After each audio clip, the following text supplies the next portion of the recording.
Sanju, inrima ne mos. Woda, inrima ne mos. Wana kwadwaro masira. Nera ko kwachopo suptale wangsa, to gimoro marach nyalo timre ka. To kadwa ni nyathina okale gima chal kamano kendo. Sanju wana winjo marach. Kana neno ka inido mai nyathini kae kendo. In parane. Lit mang'eny ma an nawinjo kae. Seche makoro an naneno ka inido weya kenda. Giko neno chuno ni mondo winj gima dana wacho. En no wacho na ni onge gimoro moro marach kanyo. Kata kamano, Sanju, nyathi ema kelo ga jonyuol machiegni. To koro nyathiwa ma wan wadwaro ni eno keto wan ji ariyo wapogre. To keti bedo machiegni gi pari. Mondo mine chenro ni kod mamoko donjie viewsasa.com.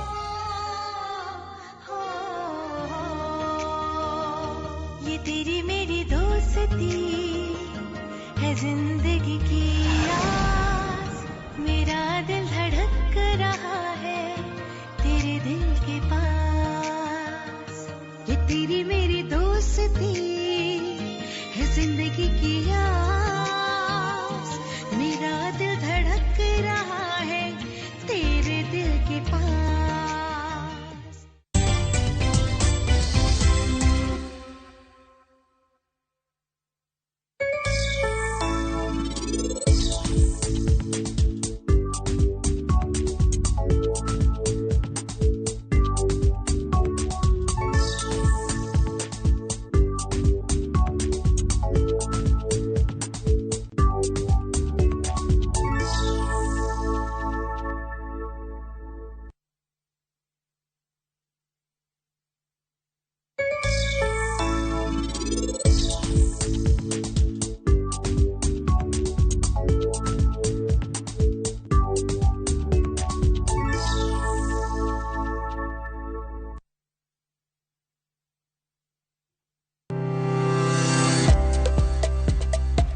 Chalo chiro.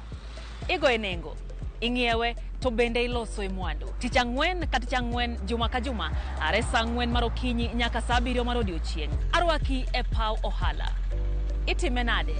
Yot mage mantiere to malingling mage mantiere. Kidwa chako ohala, ichako king'eyo gimomiyo ichake, gi gimomiyo idwani time. Mage gin penjo nyakorom gajuang' madwaro duoko. To ka emwabiro duoko gie. Siwinde mar ohala kod an Lydia Okeyo. Kik bai.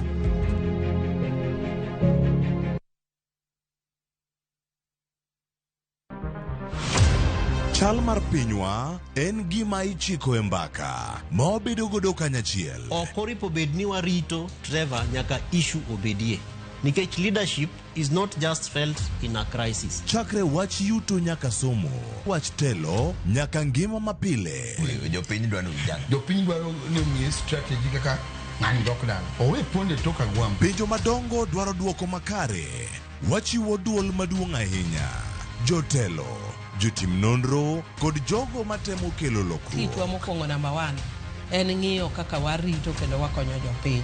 Omiyo ka joka dhi marach to nyaka koro wanyisgi. Dwarore ni wang'e, wapenjre penjo kendo wayud duoko.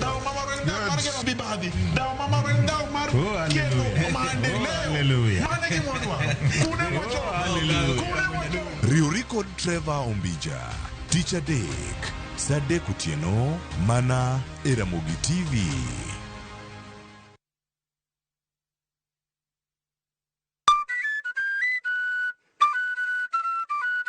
Nitie sigana e tok thum mora mora, kendo nitiere wuoth e tok jathum mora mora. Baba na uchako puonja thum 96. Waromo gi jothum mag piny luo matene koda mago manyasani. Yujugini mano chaya sane bade. Machiek moro yana wang' ma sonya ka wuoche dhoge molit. Ka wafwenyo chakruok gi, kaka ne ginyagore, koda kaka ne giloso kit ngimagi. Gospel music or trainer in a way that I'm able to sing in any kind of beat. Chakre gwenge nyaka kuonde thum madongo. Biuru kodwa sama walero sigand thum mar Uganda Luo. Ng'e jothumbewa gi Solomon Atito Kafaya, Tich Abich, saa 2 okinyi. Kik bai.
pakro jikwara mugiro kama ne joku kitera mugi TV kaune wang sai chenro moro imore wantire ka gi Liz Otieno Nyarugenya kaka jaloko marwa.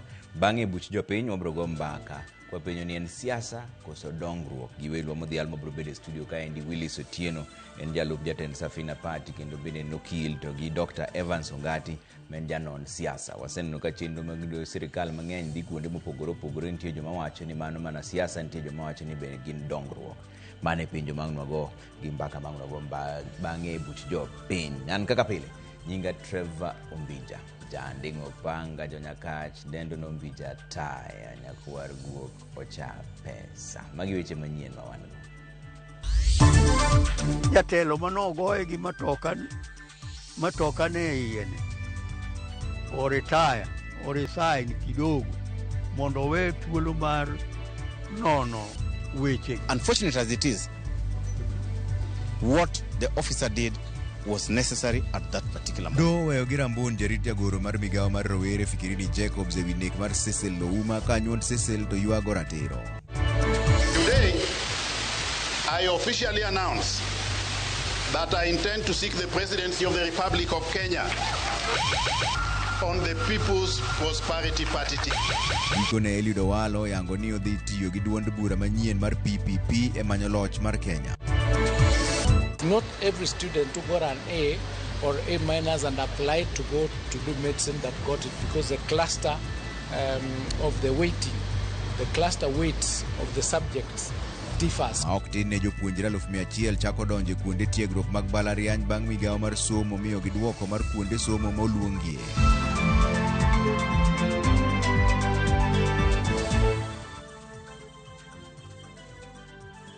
Kamano dwaro winjo pachi ari adek auchiel nono ka kinyalo yudo. Doho ma Makadara oweyo thuolo gi rambun jarit mar jagoro Fikirini Jacobs mar migawo mar rawera kaluwore gi wach ma itude godo mar tho mar rawera Cecil Ouma manyocho negi e nyamburko mar jatelono.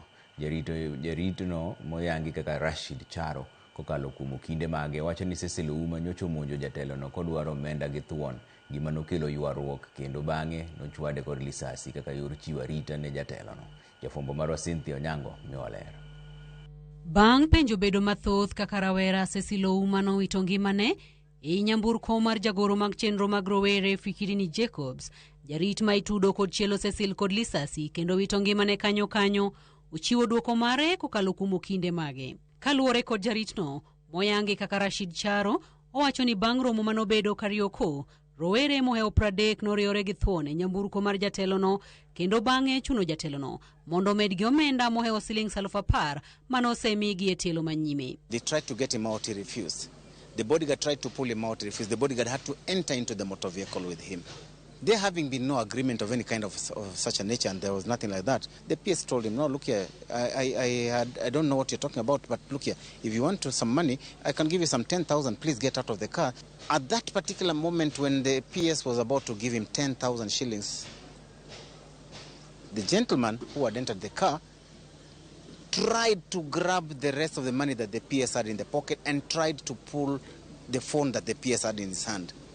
He struggled with the PS for a few moments. Olero ni bang' Cecil donjo nyamburko no gi thuon, notemo chungo nyamburko no, kendo ka nyamburko no dagi chung, dhoot noyaw gi thuon ma jarit no dhir oko mar nyamburko no. As they were trying to get him out of the car with the bodyguard trying to pull him out, because he had entered in between the bodyguard and the PS, the door was yanked open from the outside, and some of the youths who had caught up with the motor vehicle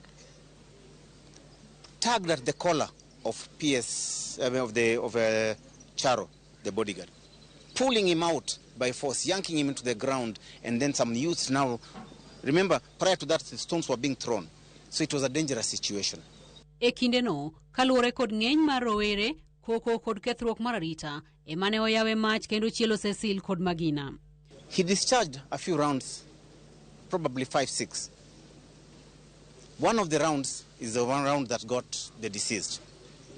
From the trajectory of the bullet, you can see that it is going upwards and exiting on the upper part of the body, showing that he was actually from a position that he was lying down. Okindegi wacho ni jaritno notemo geng'ore owuon kendo sayo rowere mondo were kod jatelono, mak mana ni kaluwore kod rem bedo kod winjruok, nochune okawo okang' mogik mar yawo mach. Yangetokea kwamba katibu ameuawa wananchi wengi wangepigwa risasi na mambo mengi yangetokea. Huyu kijana alijizuia wakati alipomuona marehemu akimvamia katibu mwenyewe alijizuia. Kwa hivyo ilikuwa beyond provocation. Unfortunate as it is, what the officer did was necessary at that particular moment. Jaritno gikone owe thuolo kod doho girambun ma siling 20,000 kanyaka sani nonro pod dhi nyime kendo pok omakne bura ching ewi nek mar Cecil. Burani igeno winj kendo tarik 10 dwe mar 8 higani e doho ma Makadara e boma Nairobi. Kotenore gi wach ywak mar familia mar Cecil ewi chenro mag ik mare, jagoro mar migaono Fikirini Jacobs oyango ni odhi kawo ting' mag ik mage duto. Na watajaribu wawezavyo kusaidia familia ili kugharamia na kupanga mambo ya mazishi ya marehemu. Cynthia Onyango, Ramogi TV, Nairobi. Komachielo tanyuola mar rawera Cecil Ouma e gweng' ma Ogelo e kar chung' od bura ma Kabondo Kasipul to yuago ratiro ewi nek mar wuodgino kendo gidwaro ni jagoro Fikirini Jacobs ogwe tao. Jafwambo marwa Ali Abich ne otimo limbe dala gi Cecil kama oyange ni en rawera makich kendo manyuola mare ne geno ni obiro loko ngimagi.